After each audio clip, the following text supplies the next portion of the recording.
Эмэгтэйчүүдийн холбоо ээлж чуулгана хийж үйл ажиллагаандаа үнэлэлт өгч бүтэц зохион байгуулалтаа өөрчлөөд байна. Холбооны шинээр сонгогдсон ерөнхийлөгч болон бусад удирдлагуудын төлөөлөл өнөөдөр хэвлэлийнхэнд мэдээлэл хийсэн байна.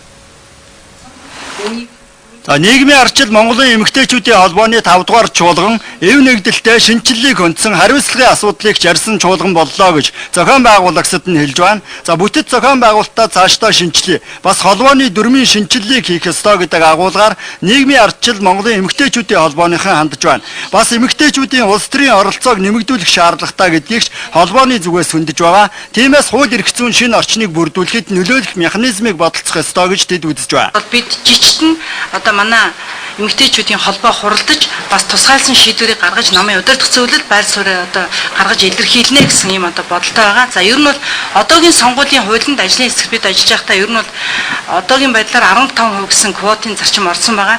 За энийг ямар ч хэлсэн 5%-аар дээш нь татах чиглэлээр бусад намын эмэгтэйчүүдийн байгууллагууд ер нь бол өнөөдөр эмэгтэйчүүд иргэний нийгмийнхэнтэй хамтран ажиллаж бас энэ дуу хоолойгоо илэрхийлнэ гэсэн ийм байр суурьтай байгаа. Нийгмийн арчил Монголын эмэгтэйчүүдийн холбооны хувьд цаашдаа орон нутаг сургалт судалгаа, эмэгтэйчүүдийн хөгжил, гадаад харилцаа, төсөл хөтөлбөр, хэвлэл мэдээлэл, олон нийт, бизнес, нийгмийн асуудал хариуцсан нийтдээ 6 дэд ерөнхийлөгчтэйгээр ажиллах юм. Бас 29 хүний бүрэлдэхүүнтэй удирдах зөвлөлийг байгуулад байгаа. Цаашдаа үйл ажиллагаагаа өргөн хүрээнд зохион байгуулж явуулна гэсэн чиглэлтэй байна.